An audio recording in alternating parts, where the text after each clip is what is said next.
இறைவனின் சாந்தியும் சமாதானமும் உங்கள் மீதும் என் மீதும் உண்டாவதாக என்று பிரார்த்தித்தவனாக இன்றைக்கி நம்ம ஒரு Splendor bro timing chain noise வருது. அது என்ன, எதனால் வந்திருக்குது, அதில் என்னென்ன மாற்ற போகிறோம், அதனுடைய மெயின்டெனன்ஸ் என்ன அப்படிங்கிறத நம்ம பார்க்க போகிறோம். இது உங்கள் Tamil SA mechanic YouTube channel. வாங்க வீடியோக்குள்ள போகலாம்.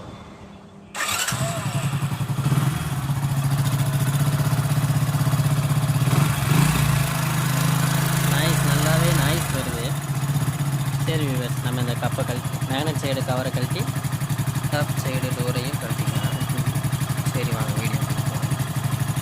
இந்த 2 டைமிங் செயின் போல்டு லூஸ் பண்ணணும். டைமிங் செயின் போல்டு லூஸ் பண்ணுறதுக்கு முன்னாடி இன்ஜின் டைமிங்கில் தான் இருக்குதா அப்படிங்கிறத நம்ம செக் பண்ணணும். அது எப்படின்னு பார்ப்போம். இன்ஜின் டைமிங் செட் பண்ணுறதுக்கு முதல்ல அதில் ஒரு மார்க் தெரியுதுங்க பார்த்தீங்களா, இந்த மார்க்கும் ஒன்றா இருக்கான்னு பார்க்கணும். பார்த்துட்டு 2 வால்வு ஃப்ரீயாக இருக்கணும். இன்லெட் வால்வும் எக்ஸாஸ்ட் வால்வும். இன்லெட் வால்வு இதே போல் கீழே அடியில் இன்னொரு வால்வு வரும். இங்கே எக்ஸாஸ்ட் வால்வு. இது ரெண்டுமே ஃப்ரீயாக இருக்குதா அப்படின்னு செக் பண்ணணும். டைட்டாக இருக்கக்கூடாது. அது நம்ம ஃப்ரீயாக இருக்குதா இல்லையாங்கிறது இப்போ இன்ஜினை சுற்றி நம்ம செக் பண்ணி பார்த்துக்கலாம். அதுக்கு இந்த எல்என்கே போல்ட் நட்டு 2 நட்டையும் கழட்டினோம்னா தெரிஞ்சிடும்.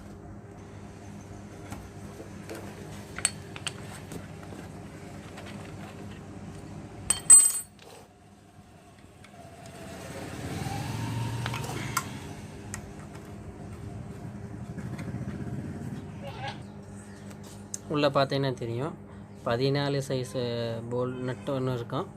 அதை நம்ம சுற்றினோம்னா இந்த சைடு மார்க் தெரியுதா நண்பர்களே? இந்த மார்க் ஒன்றா இருக்கணும். அதே போல் இந்த மார்க்கும் இந்த டைமிங் வீலுடைய மார்க்கும் ஒன்றா இருக்கணும், சேமாக இருக்கணும். அதுக்கப்புறம் வால்வு டேப்பர் உள்ள இது ரெண்டுமே 2 வால்வு டேப்பரும், அதாவது வாக்கரம்னு சொல்லுவோம். அது ரெண்டுமே ஃப்ரீயாக இருக்கணும், டைட்டாக இருக்கக்கூடாது. இதுதான் எல்லாம் பேசிக்காக எல்லா வண்டிகளுக்குமே வரக்கூடிய டைமிங் வைக்கிற மெத்தட்.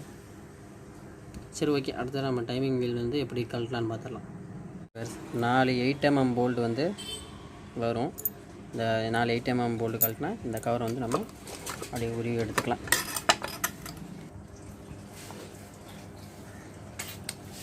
ஓகே விவேஸ், இது போல் ஒரு மேக்னெட் ஸ்ட்ராப்பரை வச்சு தான் இந்த மேக்னெட்டை கழட்ட முடியும்.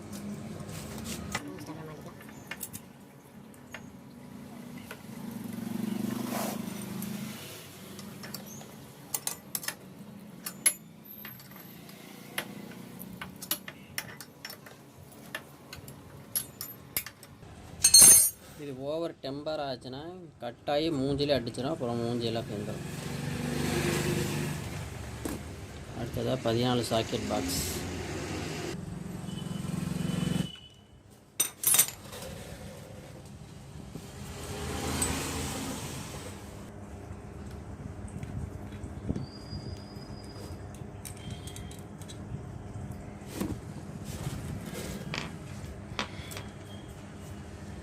மேக்னெட்டு புல் பண்ணி எடுக்கிறதுக்கு புல்லர் இருக்குது. மேக்னெட்டில் புல்லரை போட்டு புல் பண்ணி வெளியே எடுத்தோம்.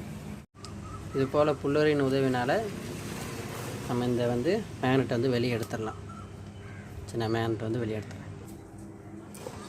முதல்ல 1 வே கிளச் வீலை கழட்டிக்கலாம். 1 வே கிளச் வீல் என்ன வேலை செய்யுதுன்னா, செல்ஃப் மோட்டர்லேருந்து வர பவரை இன்ஜினுக்கு கடத்துது. இன்ஜின் அப்படியே சுற்றி அப்புறம் வண்டி ஸ்டார்ட் ஆகுது.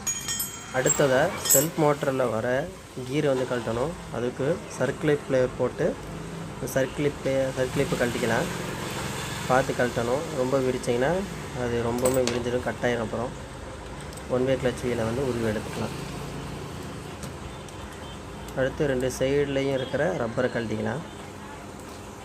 இம்பேக்டின் உதவியை கொண்டு இதை லூஸ் பண்ணி பிளேட்டை வெளியே எடுத்துக்கலாம். அடுத்ததாக புஷ்ராடுக்கு வர 14 mm போல்டு கழட்டிக்கலாம். இது நிறைய பேர் இன்ஜின் ஆயில் போல்டு நினச்சி கழட்டிக்குவாங்க. அது தவறான விஷயம். அடுத்ததாக புஷ்ராடு. இதான் புஷ்ராடு.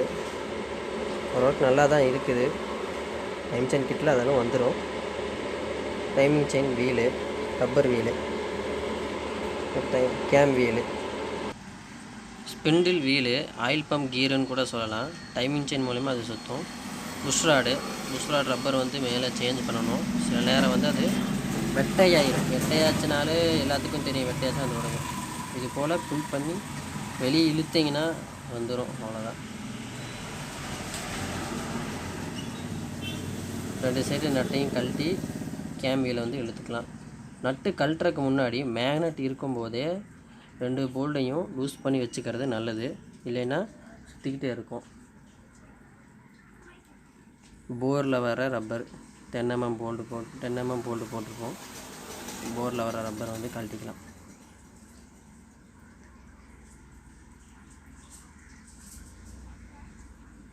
கேம் வீலை முதல்ல கழட்டி எடுத்துக்கலாம்.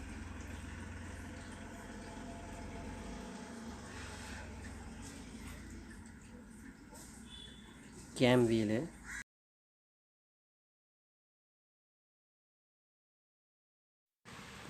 நம்பர் டீ ஸ்பேனர் உதவியை கொண்டு போரில் வர ரப்பரை வந்து வெளியே எடுத்துக்கலாம். திருப்பி வச்சுனே பண்ணிங்கன்னா வந்துடும். ஸ்பிண்டில் கீரு ஆல்ரெடி உள்ள கட்டாயே இருந்திருக்குது. ஆயில் சர்க்குலேஷன் இப்படி இந்த மாதிரி இருந்துச்சுன்னா ஆயில் சர்க்குலேஷனே ஆகாது. இதுக்கு முன்னாடி இது மாற்றினவங்க இது நல்லா இருக்குது அப்படின்னு நினச்சி விட்டுருக்கலாம். இதை நம்ம கழட்டுறதா இருந்தால் கிளச் கவர் பிரித்து தான் கட்டணும். இதுக்கே முடை போட்டு அப்படியே விட்டுருவாங்க. அப்படி விடக்கூடாது. டைமிங் செயின், கேம் செயின் இது நல்லா இருக்குதான்னு செக் பண்ணுறது வந்து இது போல் ஷேக் பண்ணி பார்த்தோம்னா அது ஓவர் ஆட்டமாக இருக்கும். அப்படி இருந்துச்சுன்னா கேம் செயின் வந்து போயிடுச்சுன்னு அர்த்தம். வேறு வந்து மாற்றிக்கலாம். இதுதான் போரில் வர ரப்பரு. ரொம்ப மோசமாக இருக்குது. எப்படி இருக்குது பார்த்தீங்களா? ஸ்டெப்பாக இருக்குது. நல்லா வந்து புதுசு பார்த்தீங்கன்னா உங்களுக்கு புதுசு கம்பேர் பண்ணி பார்க்கும்போது நல்லாவே தெரியும். அதில் வருங்க பல் பார்த்தீங்களா? கேமில் வந்து அந்தளவுக்கு உட்காராது. செயினில் வந்து அது கரெக்டாக உட்காராது. சாரி, பார்த்தீங்கன்னா புதுசுக்கு இதுக்கு கம்பேர் பண்ணி பார்க்கும்போது ரொம்ப வந்து இதாக இருக்குது. புதுசு பார்த்தீங்களா? எவ்வளோ ஸ்டெப்பு எவ்வளோ அழகாக இருக்குது. ரவுண்டாக நீட்டாக ஃபினிஷிங்காக இருக்குது. பழசில் பாருங்க.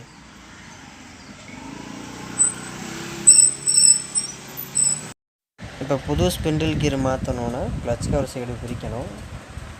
பேலன்ஸ் வீலும் பிரித்து ஆயில் பம்ப் பிரித்தோம்னா மாற்றிக்கலாம். 10 mm டீ பாக்ஸை கொண்டு கிக்கரை வந்து பிரித்து எடுத்துக்கலாம். கிக்கர் ராடு வந்து கழட்டிக்கலாம். போல்டு வந்து தொலைஞ்சிக்காமல் இருக்க இது போல் கிக்கர்லேயே மாட்டி வச்சுருங்க.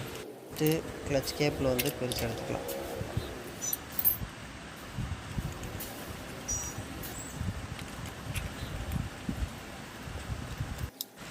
கிளச்சு கவரை சுற்றி வர 8 mm போல்டு 8 mm டீ ஸ்பேனரை கொண்டு கழட்டி எடுத்துக்கலாம்.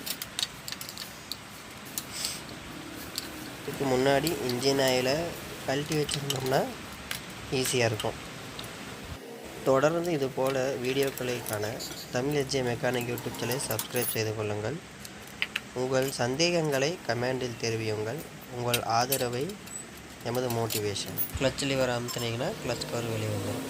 இவர் வீடியோடைய லென்த் அதிகமாக இருக்கிற காரணத்தினால பார்ட் 2ல் பார்க்கலாம். இதுவரை விடைபெறுவது உங்கள் சதா.